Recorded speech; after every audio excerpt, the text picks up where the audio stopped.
Bonjour tout le monde. Alors aujourd'hui on se retrouve à Rétromobile. C'est la première fois que je vlog, donc j'espère que ce sera potable. Et aujourd'hui du coup on est sur l'espace de vente du salon et du coup on voulait voir un petit peu, faire le tour de ce que moi j'achèterais et de ce que Margot achèterait. C'est fou ce qu'il y a comme mini.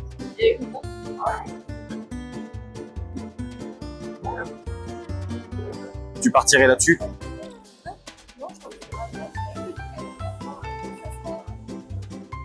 « 14 000 balles, c'est peut-être la mini la moins chère du salon.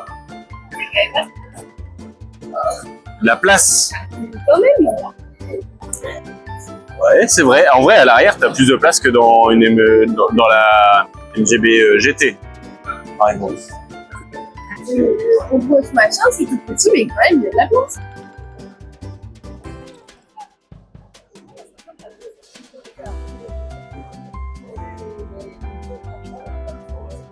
Ah là déjà on commence à parler là. Ça en vrai, un jour j'aimerais tellement retaper une. Qu'est-ce que t'en penses? Déjà il y a un truc quand même, c'est que on dit souvent genre la coccinelle elle est trop mignonne et tout et elle attire trop la sympathie, alors que je trouve qu'en vrai la vraie belle voiture d'après-guerre c'est la 4 chevaux. Oh mais elle est noire. Ouais, elle est un peu triste, je suis d'accord. Mais à la base elles étaient surnommées les mottes de beurre parce qu'elles étaient censées être un peu jaunes. Elle fait genre un peu, elle fait taxi. Taxi? Ouais. Quoi taxi? Bah comme les grands taxis londoniens où c'est enfin tu vois, mais en tout petit. C'est au... Ah, comment on appelle ça? Les câbles là, enfin les... Ouais. Mais en petit. Une voiture qui est plus jeune que moi, c'est pas une voiture. Ah bah désolé de te la prendre, mais ça va commencer à devenir collection là bientôt. Du coup je suis une femme de collection. Mais rien à voir dans le style. Il y en avait une autre? Ah ouais, moi il y en a une qui me tente bien. Ça là? Ah ouais. Mais j'ai pas le permis. Oui, non mais d'accord, mais bon... Tu veux pas monter derrière? Tu sais, sur le... Ouais, non. Bah tu montes pas là-dessus, c'est pas une Tu gueule. voir, si tu veux, comme quand on était gamin, tu sais, sur le guidon. Top idée. Sur les pédales, debout.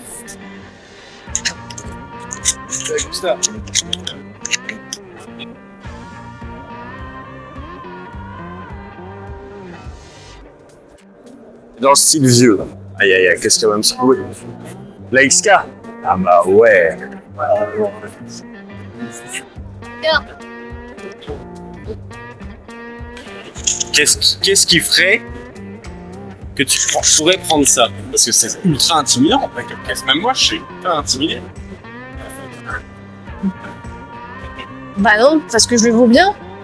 Une boîte automatique, je remarque. Mais c'est pas intimidant ça, pourquoi c'est intimidant? Non, ça c'est bien. C'est la noblesse. Mais moi j'aime bien la couleur, par contre je n'aime pas du tout la couleur des sièges intérieurs. J'aime pas le gris. C'est même pas gris, c'est argenté en fait.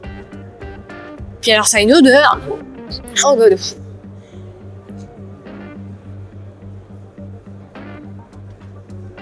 Mais voilà, dans le plus vieux c'est ça. Mais C'est comme moi, sauf que ça c'est une phase 1 ouais. avec la calandre argentée. On voit pas, il y a les gens. Donc ça c'est à partir de 62 et grosso modo jusque de mémoire 65-66. Ça c'est une 64 avec la calandre argentée. L'intérieur spécifique avec les sièges comme ça avec cette version là. Bon, après je l'ai pas encore bien vu mais...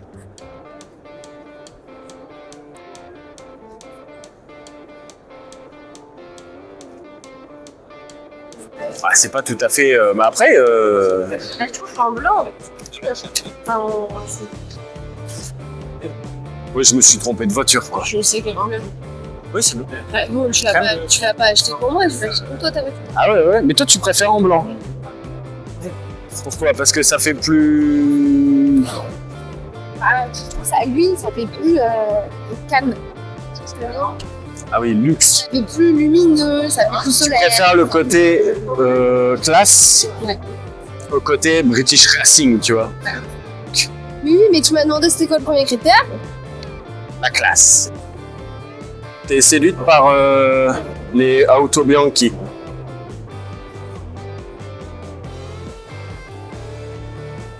Bah, ça correspond vraiment en fait au truc d'après-guerre en fait. 26 000 euros, 27 000 euros. En fait, c'est quoi l'usage de ça?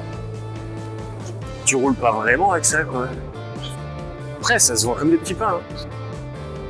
Hein. Autre idée de la classe pour moi, la 2002. C'est la première BM, on va dire, moderne, avec la vraie philosophie et je trouve la vraie gueule BM qui est encore d'actualité aujourd'hui.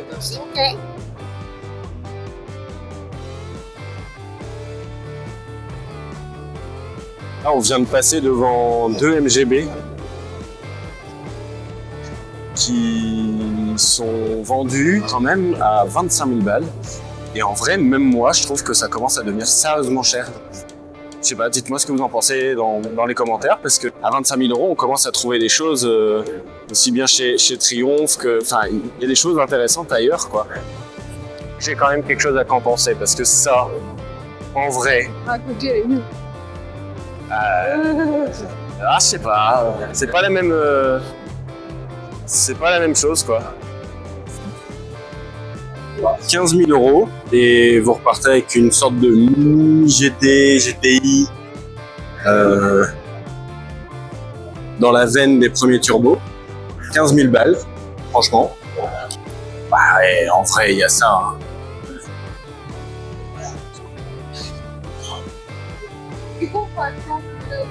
C'est bon. J'ai trouvé. Alors, qu'est-ce que tu veux?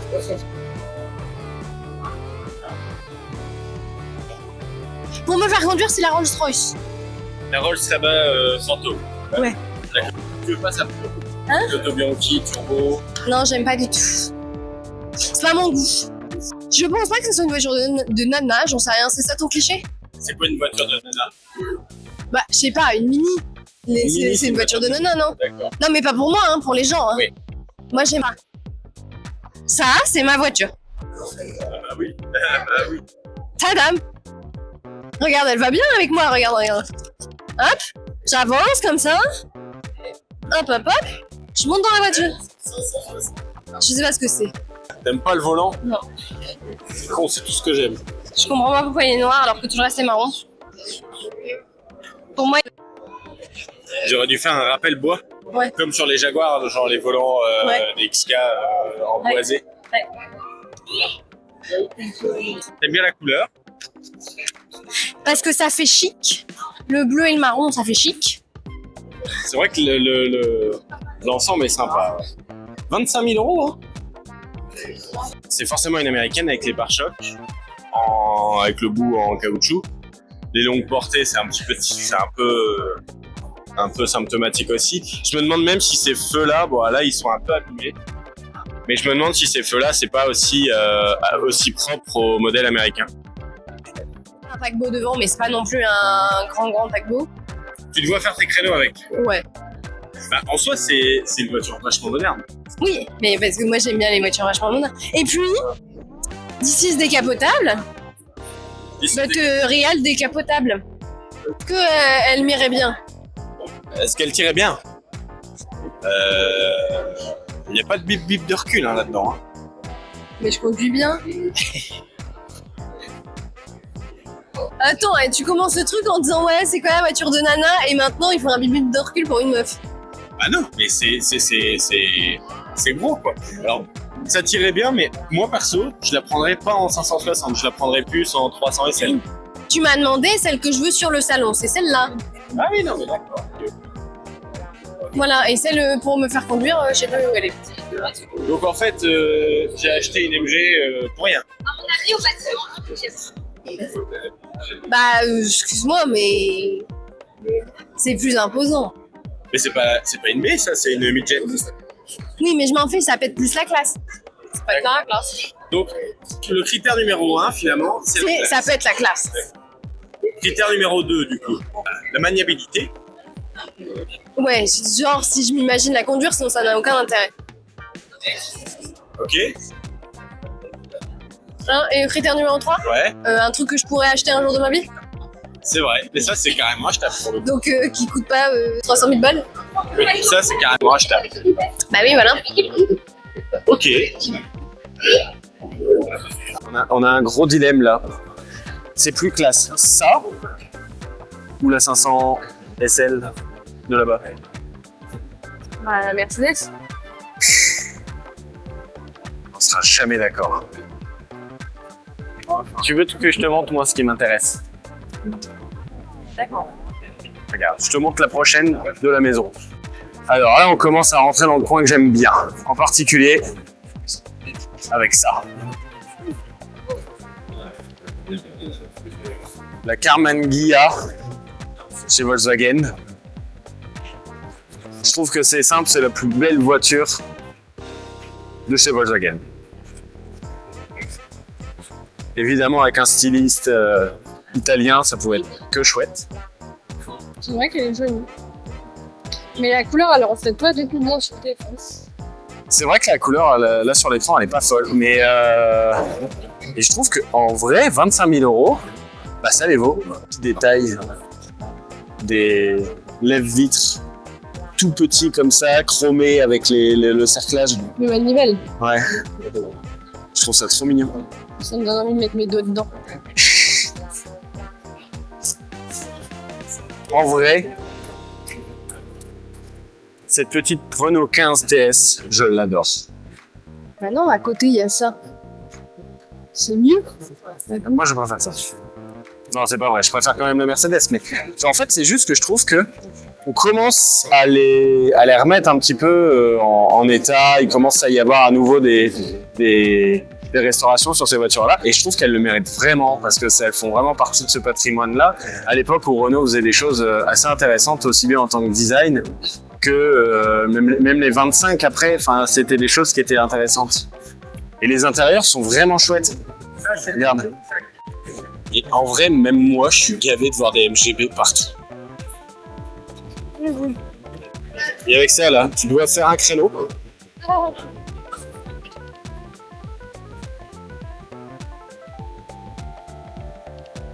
La 450 SEL.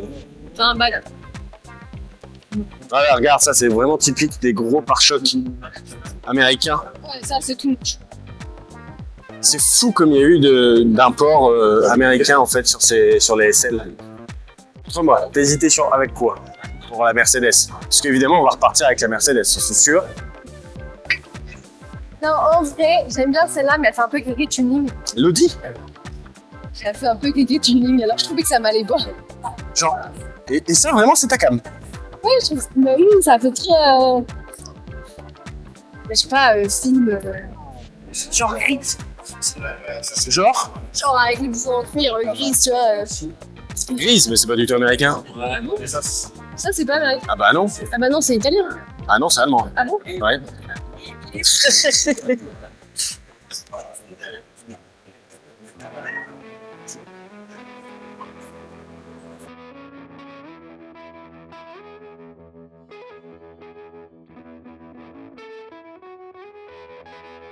En vrai, celle-là, 25 000, mais je suis d'accord. Parce que l'intérieur est incroyable, la combinaison de couleurs est folle. En vrai, la couleur, là, elle est chouette. Ouais. Là, je reviens sur ton idée de dire que le blanc, quand même, ça donne une certaine prestance, une sorte de... C'est presque intouchable, tu vois, il y a un côté... je sais pas si c'est le côté pur. On voit bien, même quand tu t'habilles, même sur les habits. Ouais, si t'habilles en beige, en blanc, c'est beaucoup plus classe. C'est plus... Ouais, c'est plus posé, plus cérémonial, enfin, je sais pas comment le dire. 55 000 balles, un combi. On a voyagé en van tous les deux. Et est-ce que toi, tu serais prête à voyager là-dedans? Non, ça avance pas, non? Bah, c'est un moteur de coccinelle, quoi. Mais Ouais, au-delà du avance fait pas. que ça avance pas, c'est petit, c'est pas confortable, t'as pas de suspension, ça avance pas. Alexandre, écoute bien. Le confort, Définition de Margot, qu'est-ce que la vraie vie? c'est ça la vraie vie. Ah ouais, encore et toujours. Hein.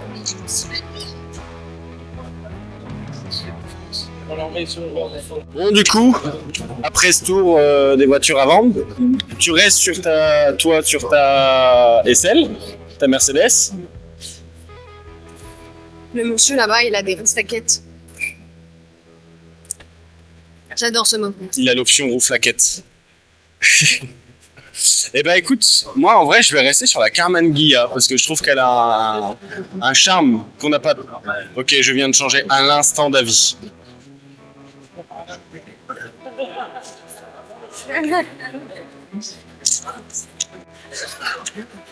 Uno di Ciara. Mangianotto. Une Regina Quito. Seguitori sulla prodotto. Parle italien. Non, faut dire plus longtemps. Là c'est la Bella Macchina plutôt. Là C'est il véhicule.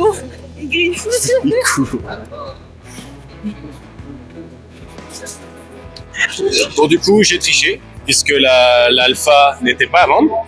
Mais c'est moi qui devais te dénoncer. C'est lui qui a triché. Voilà. Du coup, il est hors jeu. Du coup, c'est moi qui gagne. Donc, il va m'acheter la voiture.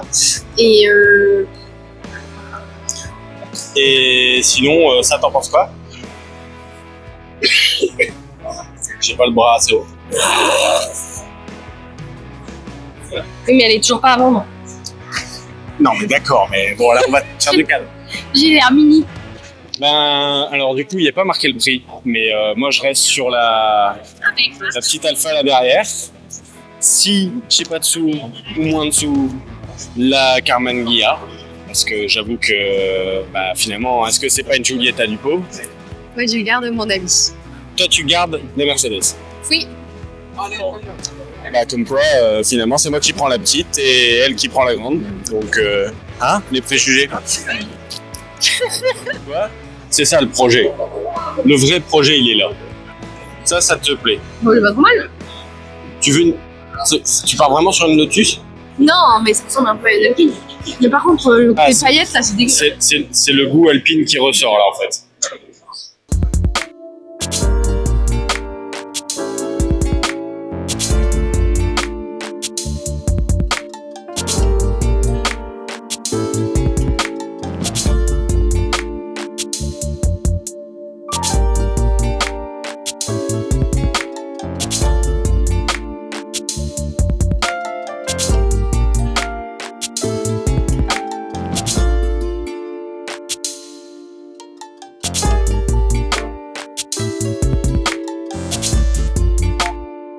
Oui, c'est une voiture. C'est un avion, voilà. Ça, c'est un bijou exceptionnel, engin unique. Pourquoi MG a fait ce genre de prototype? Alors, il faut revenir un peu en arrière. Donc, MG a fait la compétition avec les voitures qu'on vient de parler. Ils ont aussi fait des records. Tout à fait. Les voitures ne sont pas toutes là. Il y a eu EX 120, 127 et EX 135, qui est la voiture qui est là, la 4 qu'on a vu tout à l'heure. Ensuite, il y a eu EX 179, juste avant-guerre. Et cette voiture a été construite après-guerre comme but de prendre le record de vitesse de 400 km/h. C'était 251 miles. Ouais. Donc, autant que les voitures de record d'avant-guerre ont parté de pièces existantes de voitures de série qu'on modifiait et qu'on améliorait, autant qu'ici, ils ont parti d'une feuille blanche. Ils ont créé un châssis, c'est un châssis unique, et avec un moteur de DMGA, une cam, avec 2 gros compresseurs. Ils ont d'abord tenté l'expérience pour obtenir ce record. C'était avec Gertner. En 1957, Ouais, avec Sterling Moss au départ. Ils n'ont pas atteint les buts. Ils sont revenus l'année d'après avec Phil Hill. Et là, ils ont obtenu le 400 km/h. Donc, c'est une voiture assez... Je crois que le record n'est pas battu. 400 km/h avec un moteur 1500. Donc, le pilote était assis là avec les jambes qui passaient devant les axes. D'accord. Et il était pratiquement couché dans sa voiture. On peut se mettre un petit instant à 4 pattes, je me permets. Mais c'est vrai que donc c'est un feu plat. Et j'imagine aussi que les pneus sont de taille d'origine assez étroits. Alors, de taille d'origine, je dirais pas. Ils ont été dessinés spécialement par Dunlop. D'accord. C'était à la base des pneus d'aviation qui ont été adaptés sur cette voiture. Ce sont des tout petits diamètres mais qui ont permis de tenir d'être chaud et tenir la distance. Extraordinaire. Et donc Phil Hill, premier américain vainqueur 24 heures du Mans et à la fois champion du monde de Formule 1 et vainqueur 24 heures du Mans. Et donc faire 410 km/h. Ah oui, c'est quand même extraordinaire. C'est génial, hein. Et le record, il le tient encore. Et il me disait que dans cette voiture, à la fin du record, il s'était presque évanoui parce qu'il n'y avait plus assez d'air. Et du coup, ce qu'expliquaient les experts du MG Club de France, c'est que cette MG K3, qui en fait a été construite en 1933-34, a le même châssis en forme d'échelle que la voiture des records derrière, la X135. Et elles ont même été produites, les châssis ont été produits à seulement 1 ou 2 semaines d'intervalle, d'après les numéros de châssis.